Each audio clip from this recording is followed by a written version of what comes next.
Janie, have you run into or met or heard the young man that's sitting next to her over there, new recording artist for Curb Records named Mo Pitney? He just came over and said hello to me at our last break. I was so pleased to meet him, and I told him that he and Tia, these are the people that Ray Price lived for. These are the ones that he wanted to see coming after him. Yeah. Well, he would have loved both of them. Mo comes out of a bluegrass background. So how did Ray Price touch your life musically? Well, I sit back. I'm trying to stay out of the magic here today is what I've told everybody. I'm just back here soaking it in. But I never got to meet him. I never got to see him live, ever.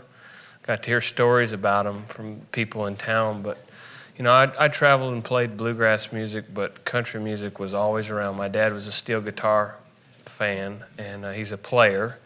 And Buddy Emmons, he was a huge fan of Buddy Emmons. I was being a fan and had to go up to Buddy in the break and say, Buddy, can I please get a picture with you so I can send it to my dad? And my dad was thrilled about that. But Dad had all them old Ray Price records, and I listened to them in the car with him or on a record player at home. And that's how I learned the song that I'm going to sing later on. But well, you've picked a good one. Well, I have, I think. It's one of my favorites. It's yeah. Don't You Come Ever... on up and share it with us. All right. Mo Pitney is going to have his first record out shortly. By the time that this gets on the air somewhere, it could very possibly already be out. But he and Tia, I think of all the young people that I have met recently in this business, they have this music and this life in their hearts. It's not something that they've contrived or made up to try to be on top of the latest fad or something. These two really believe in their music and are sticking to their guns. And I guess, Tia, you can answer this. You've been here a little longer than Mo has.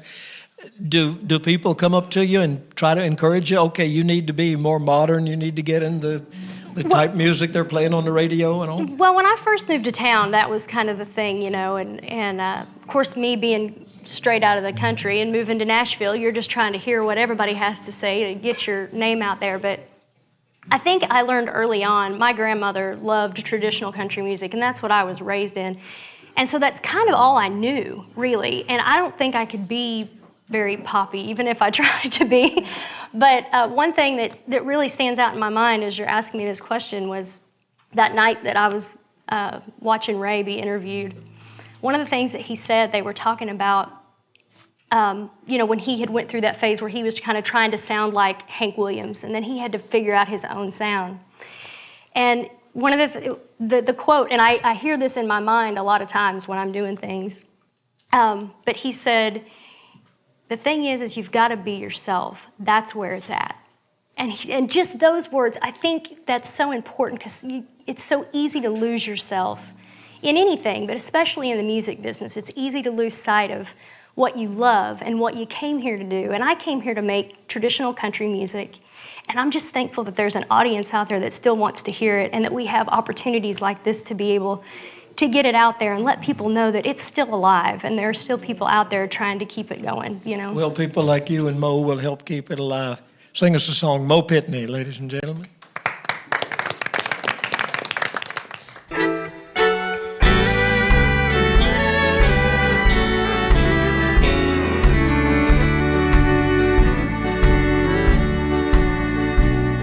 You make my eyes run over all the time,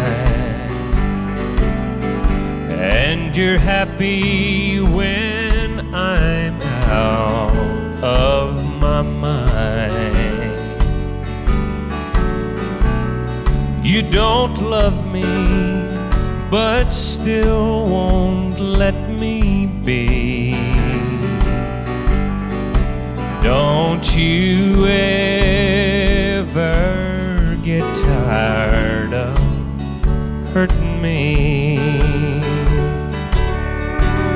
You must think I look bad with a smile, for you haven't let me wear one in such a long, long while.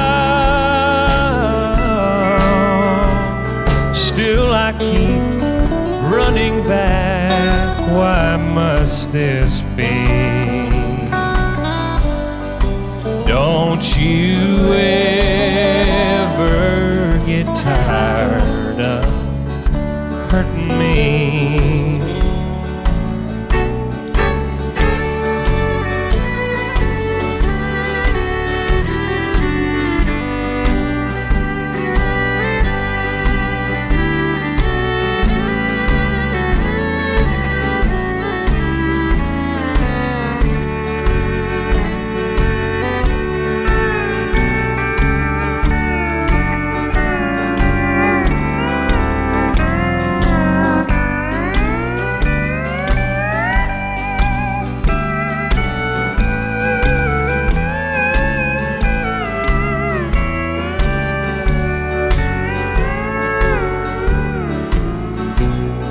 Someone must have hurt you long ago, but why take revenge on the one who loves you so? You don't need me, but you won't set me free. Don't you ever get tired of hurting me? You must think I look back with a smile, for you haven't let me wear one in such a long, long while. Still I keep running back. Why must this be? Don't you ever get tired of hurting me? Don't you ever get tired of hurting me?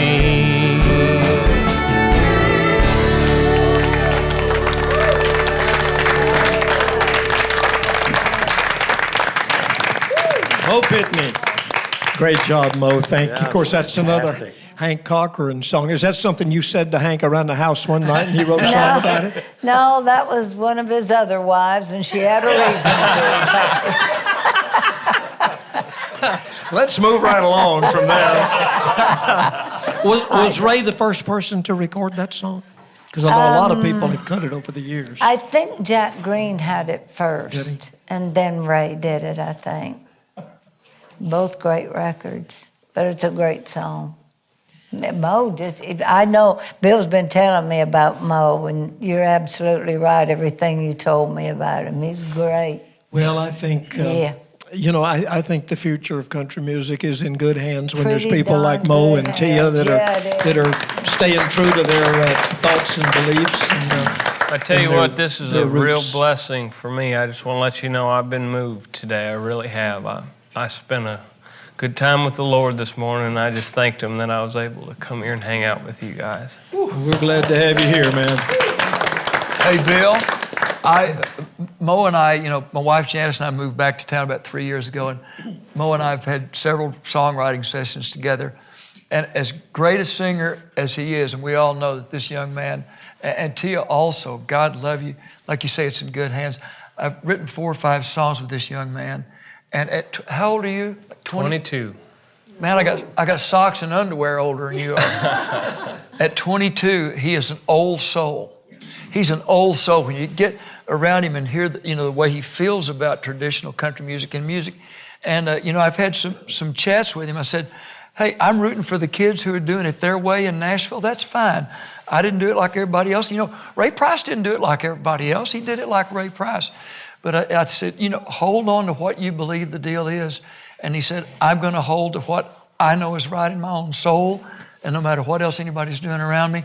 And we can, like you say, be grateful and thankful that we've got young people coming up who really care about the music.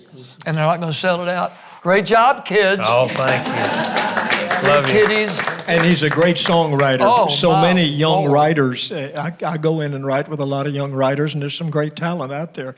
But there's a lot of them that are kind of waiting for you to lead the way, and they will follow. With him, if you come up with something he don't like, he'll tell you. I'm telling you. And he'll tell you some better way to do it. I guarantee you, he's a wonderful. I mean, if you're going to say "I love you" in the first verse, you can't say "I love her" in the second verse.